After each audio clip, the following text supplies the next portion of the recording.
The scariest story that I can remember from all my times out there and all my times in fucking La La Land for real with that pipe. A living nightmare had happened one night. And whether it was real or whether it was just a fantasy made up in my own mind, induced by that fucking drug, meth, that I used to live for a little while. I couldn't make you believe. I couldn't make you believe in what I'm going to tell you. So if you don't believe it, just take it as a meth-induced part of my psychosis, my then psychosis. But I believe in what I seen as being exactly what it represented to me while it happened. And I'll tell you a little bit about it. I was in a cabin I was renting out in a place called Wildwood. It's not too far from my reservation, Leech Lake and shit, in Cass Lake, town of Cass Lake. And I had spent, maybe a week. I'm guessing a week. I could say less, I could say more, but let's just call it a week. I had spent, in my own zone with that shit. Smoking every day, staying up, entertaining fucking mad, insane, fucking homicidal, suicidal fantasies, demonic type fantasies, having daymares and shit, walking through darkness day and night with that shit. I remember I isolated and, during that time I was grieving in my own way for something that happened to me, earlier in life recently, losing access to certain things I cherish and shit. And that was my way of kind of grieving, like I said. It was my way of fucking hurting myself because I deserved in my own mind to go through as much pain as I could go through in order to take the pain away from what I had lost, before that. I was trying to supplement or substitute, the pain that I was feeling from losing access to my kids and access to a real and normal life that I had strove to make myself. I used methamphetamine in order to get away and to escape, and regardless of what hell I found in that shit, it was a lot better than what I was running from as far as that type of pain when you lose, the best things that are in your life and shit. The things that mean everything to you. When you lose those type of things, you need some kind of crutch if you're going to survive. I didn't even know at the time if I really wanted to survive, but I was doing what I was doing, and it's the only thing I could depend on at the time was that bubble and that drug. But one night, I remember I was buck naked, fucking walking around the cabin with a butcher knife at night, yelling and screaming and tossing shit over. I'm sure, the other cabins heard a lot of what was going on from my cabin, even though it was cold outside. People weren't out wandering around, they were inside. But, inside that cabin was quite the spectacle if you could have been there. I isolated, like I said, and I got into this demonic fantasy realm where I had lost myself. I was watching porn nonstop, masturbating nonstop, fucking yelling at people that weren't there, yelling at myself, different aspects of myself, that I wanted to contend with and put down for losing everything that I had lost. I was angry at certain people and I was taking it out on them verbally and with aggression too, even though they weren't there or anywhere near or even in my life at that time. When you go into psychosis, you split apart. Your personality splits. It's called schizophrenia in English, but in Arabic, I love that word, infisam. It's a breaking apart, bishakhsiya of the self. It's a breaking apart of the personality. You splinter and you go crash, and all the pieces go at fucking war with each other for a little while, and that was infisam bishakhsiya for me. Smoking that stuff and going through what I was going through, but it was okay for me. It had become my reality. I was hurt. I was lost. I was. Well, anyway, that particular night, as I was walking around and fucking angry and jacking off and watching porn and doing all that shit, a friend of mine that used to be a girlfriend of mine on the reservation, I had messaged, and she had called me. I told her what was kind of going on with me. And we're kind of like at odds now, me and this woman, because of some shit that happened with her people and me or whatever. But she saved my life that night, because had she not walked me through most of it, I think I would have either taken my life, or I would have hurt somebody in that fucking village of mine that I was living in that cabin.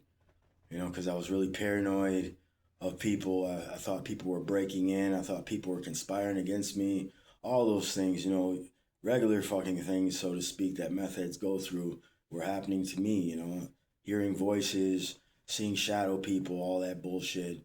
Paranoid of every other dope head knocking on my door or moving around at night, that I'd look out the window and see, thinking everybody was against me, or I had to always be prepared for, combat and murder perhaps, so she walked me through that, the worst part of it. But late during the night, I remember after that call, I had been in my kitchen and there was a light on over the sink, and so it was kind of dim, and there was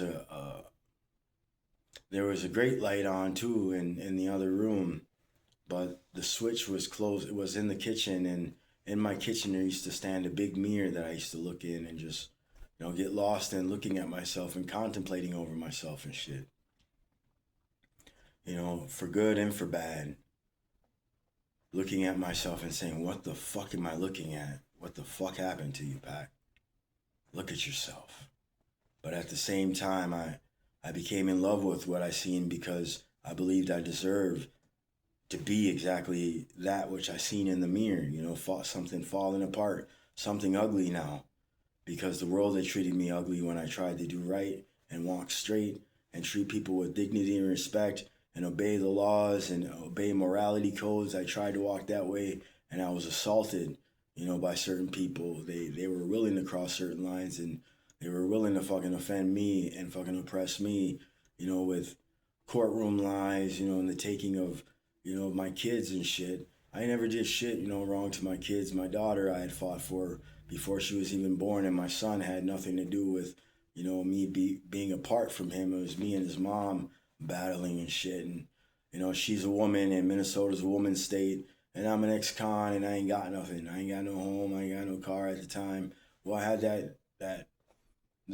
well, I did. I had a truck at the time. I had a Yukon, and I had the cabin, that I was renting out, but still I had nothing, to offer my son, and it was hard in hell going through all that time without him and having to fight in court and all that bullshit. So anyway, one night as I was in that kitchen and I was looking in that fucking mirror, something hit me. Something hit me, some type of knowledge that I needed to do something in order to know something more about what was really going on with me in this situation, this demonic situation I found myself in. All these voices I was hearing, and all these flashbacks I was having, and all these issues with my anger boiling up almost into murderous revenge that I had to constantly stave and put down and quiet my own way, and try to contain so that I could have some type of hope at getting back to what I lost and shit. And so what I did, I remember I was standing in front of this mirror, butt-ass naked with a fucking butcher knife. And like I said, on the wall near me in the kitchen was the main light, so the main light switch. So, and the light was on in the other room. And like I said, there was a light behind me near the sink, a dim light. And so how did this go? Let me remember so I could tell it factually for my own self. I was standing there in front of the mirror, looking at myself. Oh, that light, that main light wasn't on the side. It was dark, but the dim light was on in the back. It was really dark, but there was a little light in the back. And what I did is I reached my hand over. I don't know, something inspired me just to reach my hand over and reach towards the light switch. And I flipped that motherfucker on. All the time I was looking at myself in the mirror, butt naked, a savage, a raw savage. Butt naked and fucking face emaciated, eyes all wide, sweating, fucking big knife in my hand, my Bowie knife that I called Miskwi, I remember, which means blood in Ojibwe. I was holding Miskwi with a red bandana around its handle. When I flipped on the fucking light, people, There was something standing on the side of me. Something fucking standing there on the side of me. And this is my own perception of what it was. And I'll tell you what it was, but for everyone it could be different. But it was a fucking white man. It was a fucking white man in a black coat or something, dressed in black, something long, with long hair and a pale face, just standing next to me. It only happened for a flash of a second before I turned the lights back off and it was gone. But every hair in my fucking body stood up. My skin turned cold, goosebumps came, and I fucking roared. I was in terror. I was scared. I was terrified, and what I did was challenge it the best way I could by fucking just going nuts in that cabin and flipping shit over and yelling at this fucking intruder that just popped up that wasn't even there for real, and destroying my apartment even more than it was destroyed. Like I said, I'm sure my neighbors heard all that shit. But I remember seeing that fucking white man standing on the side of me. Something standing on the side of me that wasn't of this fucking world, that had nothing to do with time or space or even material. But it was an image printed there forever in my mind now of what that was or what it could have represented. But I'll tell you what I felt during that time. I felt fucking terrified and vulnerable and afraid. If it were a man, I would have challenged it to the death and we would have battled and I would have either died or murdered that motherfucker. I would have cut him up into 50,000 pieces at that fucking time because I was high and out of my mind and psychotic and in a rage. But at that time, I'm telling you, when it disappeared, I felt like I was outside the care of God, outside the hands of God. What I was doing to myself, you know, all this, the false power, the false sense of security that you have sometimes with drugs or alcohol, where you feel bigger than the world and you feel conceited and tough and fucking, you know, warrior of the world type shit. That shit wasn't in me. I felt like that fucker knew everything that I was in and out, and it knew that I was weak, and it knew that I was destroyed, and it was laughing at me, but it was showing me that I was there. He was there with me all the way until the end. That thing, whatever it was, I'm telling you people, that thing didn't need to say a word. It didn't need to make a move. But I don't think it appeared on its own fucking will either. I think that was gifted to me from God, from the Creator, from Allah, to see that, to make me recognize that I was far away from the light of the Creator, from God, from Allah. I had no protection from whatever that was. Something ancient, something knowing, something malevolent, but something just crafty and intelligent, laughing at me and mocking me at how I was that night. Everything that I was portraying, everything that I was doing, I was falling right into its hands. Watching porn nonstop, listening to murder music, fucking angry, yelling, my soul split apart into 50,000 pieces and all of us battling. It was laughing at me and it was there the whole time not saying a word. The devil, Iblis, Shaitan, the devil, Satan, if you want to call him that, Satanas, the dark one, the whisperer, the watcher, a regime, the accursed one. That thing was watching me, and that thing was there, and that thing was knowing everything about me. And it was allowed to be shown to me, I think, from the Creator alone, so I would get some type of lesson out of it afterwards. Did I sober up? No, not for a while, but I often go back to this memory of that night. I do. And what I seen, it's not the only experience I've had with that thing. That thing that doesn't need to talk. That thing that doesn't need to say a word. Really quiet, really silent, but watching, waiting, anticipating, suggesting in its own way, in and out your spirit, whispering, driving you mad, driving you insane, driving you to be what's called in Arabic either majnoon, shaded or crazy, or mamsus, touched by it, molested by it, oppressed by it, violated by it. It violated me, people, and it caused me to violate myself in many ways. And it laughed the whole time inside without making any audible or verbal sound. I knew it was laughing at me. I knew it was fucking laughing at me. And when I became in a rage and fucking destroyed my place even more, and I humbled myself to the floor naked and put my knife on the ground, I knew I couldn't beat that thing with a knife or my muscles or my fist or my anger or my rage. I was falling right into it, wasting away into nothing on that shit.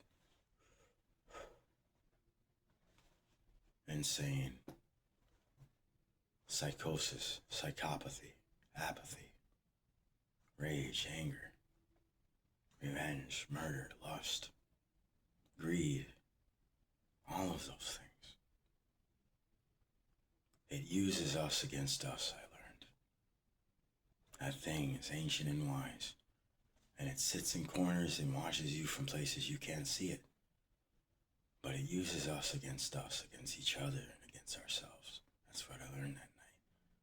And outside the light of God, whatever that is for any individual person walking in this world, on whatever spiritual path they walk, when that thing gets you off that road, you're his for a while, unless the Creator, God, Allah, brings you back, the ultimate guide, the showing one, the leading one, the leader, the chief of all things, the creator of all things, maintainer of all things, manager of all things, even that thing that I saw as a God and a Lord.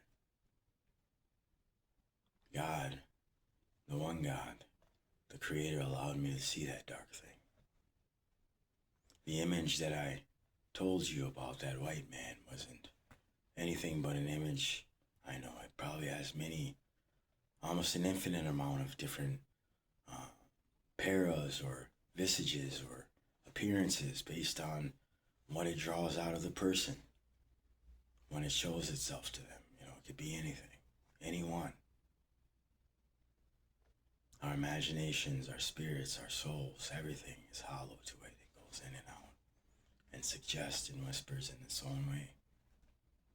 And you think that you're being yourself and having your own thoughts and walking your own psychological road, spiritual road at that time. You think all your thoughts are your own, even though they're fragmented. And this psychosis and everything's such a mess. You are being guided in that, farther and farther out into the darkness on the black road with that thing. And that's not the only one. There are many of them. Many of his children, whatever that thing is. I won't call it he. That thing was a thing. But that's a true story. Wildwood. Methamphetamine. Madness. 50-50.